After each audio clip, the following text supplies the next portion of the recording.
All right, Andrew, we're going to go to John 8, and we're going to walk through this slowly, if you don't mind. So I'm going to read it, John 8. I may even take my entire 10 minutes just on John 8, okay? Let's go to John 8. We're going to read 39 all the way to 41. It's a long chapter, but you'll see where I'm going with this when we look at it. So let me read it for you. They answered him, Abraham is our father. Jesus is now in a debate with Jews who thought they were his disciples, but now are questioning his sanity. Jesus said to them, if you were Abraham's children, you would do the works of Abraham, but now you seek to kill me, a man. See, he's a man. He knows he's a man. Jesus called himself a man. That's as plain as day. Now show me the verse in the Bible where it's just as straightforward that says Jesus is God or Jesus called himself God.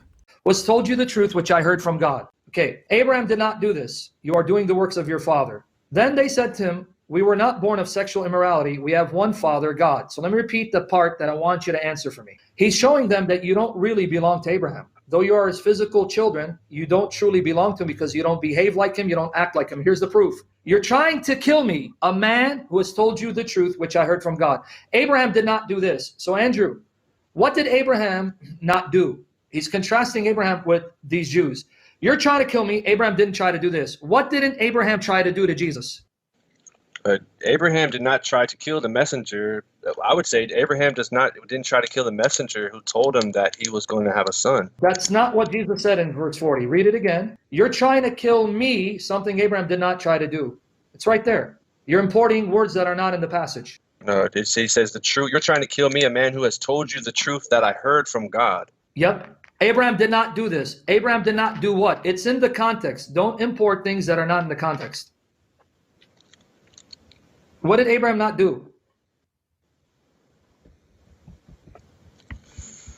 I'm not sure. I try to follow where you're going with this. Maybe if you can get to the point, and I can answer your Quite question. clearly, and this is going to come to the second part of my question. Quite clear, Jesus saying, here's proof you have nothing to do with Abraham.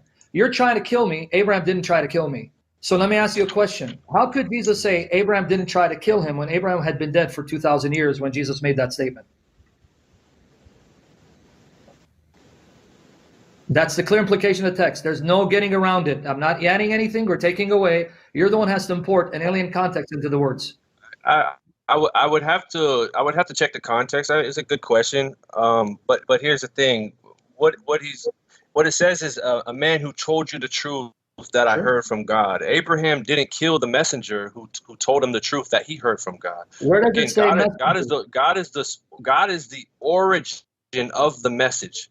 The messenger is the servant who delivers the message. Okay, so the origin is God is the origin of the message. Whoever told Abraham whatever he told him, spoke the words of God just as Jesus did. Abraham didn't try to kill the messenger of God, but they're trying to kill the messenger of God. I got your point, and I'm not trying to be rude to cut you up, but I don't want you to eat my time. No, there is not one commentary that says John 8:39 through 41 has anything to do with Jesus meeting and knowing Abraham face to face or whatever. What the fuck are you talking about? Jameson Faust Brown's commentary says, this did not Abraham, referring to the last part of John 8:40, means in doing so ye act in direct opposition to him.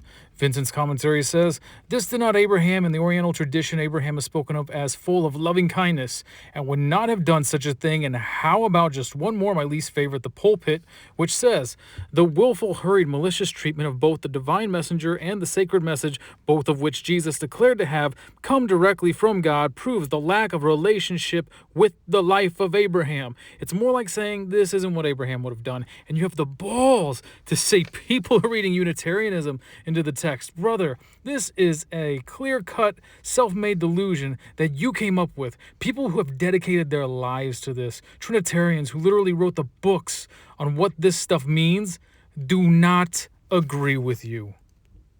You did it again. There's nothing in the verse that speaks of Abraham not trying to kill messengers.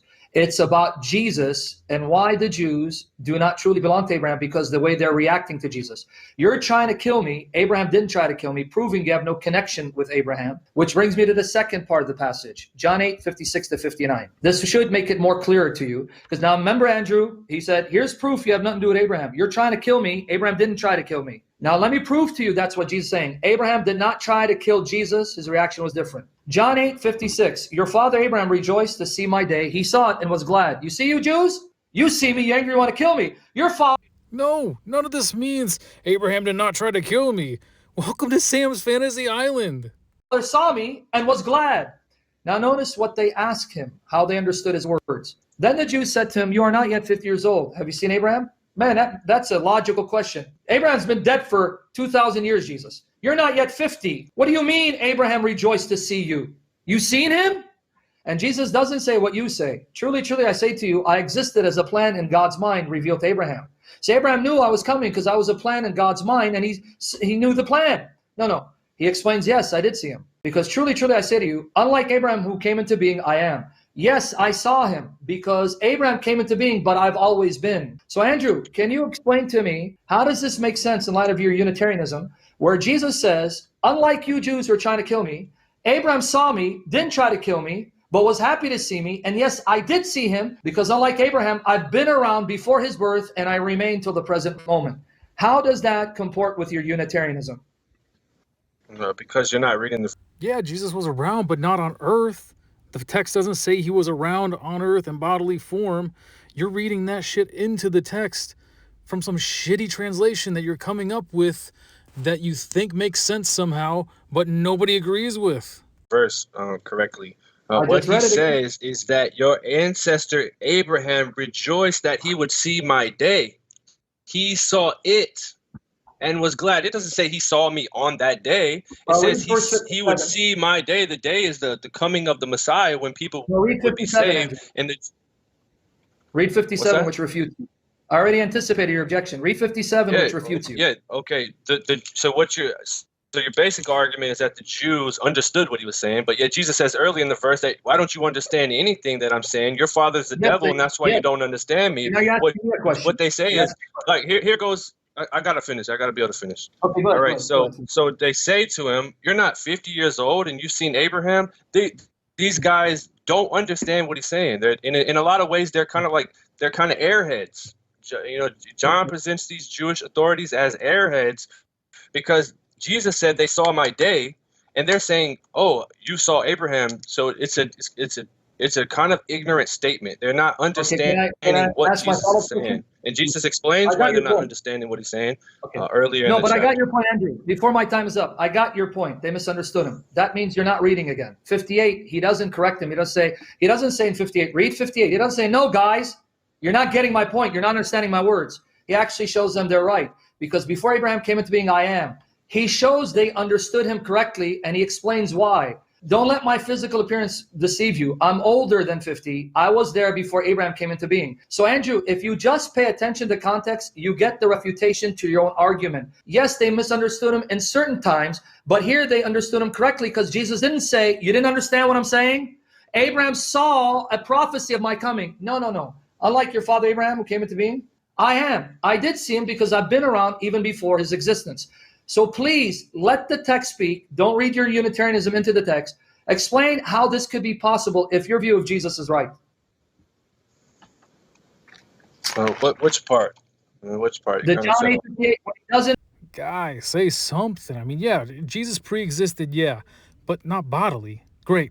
In Job, angels pre-existed. Job 38, the angels cheered at the creation of the earth. Pre-existence absolutely doesn't mean Jesus is God. Stop with these verses from John already, Sam. You have no idea what you're talking about. You're literally making it up to fit what you think, despite people who know better than you or I. John 58, Expositor's Greek commentary, says this: Jesus always existed, and not in a bodily sense. How about Jameson Faust? The statement, therefore, is not that Christ came into existence before Abraham did, but that he never came into being at all. One more time, Sam. Therefore, it is not that Christ came into existence before Abraham, but that he never came into being at all, but existed before Abraham had a beginning. In other words, existed eternally in spirit. Say what you said. Let me repeat it again. He doesn't say, you guys are not getting it. I'm not saying I actually saw Abraham. Abraham just received the revelation that the Messiah would come, the day of the Messiah. No, he says, truly, truly, I say to you, unlike Abraham came into being, I am. So that's a statement. He did see him because he was there before he was created, because he was around, alive, consciously and personally. So he doesn't say they misunderstood him. He corrects their misunderstanding that he's but 50 years old. In other words, the Jews thought like you. They thought Jesus was just a man. So you with the Jews are wrong, and Jesus is refuting you because the Jews had your belief. Jesus is just a man. So you're essentially saying that the Jews did understand him. Because Jesus says, yes, I did see him. Okay, You're right on there that we go. point. Yes, read it. Yeah, so there's our disagreement, is that I What believe that disagreement? they didn't Correct. understand it, because in verse 56 he says your ancestor Abraham rejoiced that he would see my day. He saw it. He saw my day. It doesn't say he saw me on that day. It says he saw my day, speaking of the future day of the Messiah. They didn't understand him, so Jesus responds in verse 58, and we can go over that if you'd like, but our basic disagreement boils down to you believe that the Jews understood Jesus, and I believe that they misunderstood him. Let me correct you what you just imputed me. I didn't say the Jews always understood Jesus. When they're wrong, he corrects them. Just there. What I said, yes, but let me finish one. What I said here was he didn't correct them like you are correcting me. He didn't say, no, I didn't see Abraham. Abraham saw the coming of Messiah. That's what I mean. Why didn't Jesus simply correct them? Why did he say, before Abraham came into being, I am, meaning I've been there and I remain till this day, so I did see him. His answer is, yes, I did see him. Why can't you just accept what Jesus says? Why are you fighting against Jesus? I'm not fighting against Jesus. You're imposing on the text what you believe Jesus should have responded with in that situation. If you would like to get to John 8:58 and have a... All right, that's time. That's time right there. Oh my God, that was the stupidest shit I ever heard. Sure, Jesus said, I saw Abraham, but nowhere in the text does it say that he was in bodily form. And you are interpreting that and assuming that based on a shitty interpretation that you came up with on Sam's Fantasy Island. So you would have to contend, yeah, he was in flesh even before Adam, despite this contradicting everything that mainstream Trinitarians believe, that God took on the form of man once. And you're seriously saying he had the form of man eternally, even before Jesus' birth. There are so many holes here, Sam. So many fucking holes. The major one being, what about Jesus' birth alone? Where the Holy Spirit talks to Joseph? You know, and then he came into existence? Or is this stupid, the angel of the Lord is Jesus argument? Yeah, because like in Zechariah 1:12, when the Spirit of the Lord had to beg God and plead with him, or when or that the Spirit of the Lord is completely subservient to God, or that the angel of the Lord killed 185,000 people in Kings. Oh yeah, sure. That sounds like Jesus. Stupid. It's so stupid in so many ways. Anyways, I'm not even going to get into that one. Still, this is pre-existence. You know, I had no problem with that. And a lot of Unitarians do not as well. So, you know, I mean, but there is absolutely no proof outside of the stuff that you make up in your head that Jesus was around, blah, blah, blah, blah, blah, face to face with Adam.